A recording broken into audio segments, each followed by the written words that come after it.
Shoutout guys, tingnan nyo to guys, yung video na to guys. Tingnan nyo kung anong gagawin ng e-bike dito ngayon. Ayan. Tingnan nyo guys ha, tingnan nyo. Tapos I'm calling to the... Ayan na guys ha. Tingnan nyo yung grab, yung ano niya. Ayan yung grab. Yep! Bang! Binangga. Ay nako talaga tong e-bike na to. Dapat action na to mga ganito. Ayan guys, ulitin natin. Bang! Binangga talaga.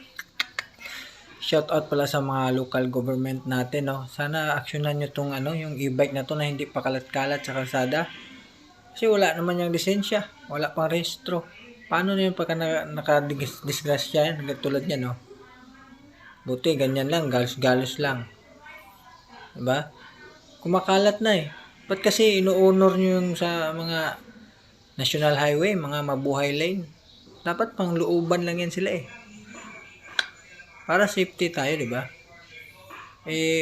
Singit pa naman sila. Hari ng kalsada yan sila ngayon eh. Ano? Comment kayo guys.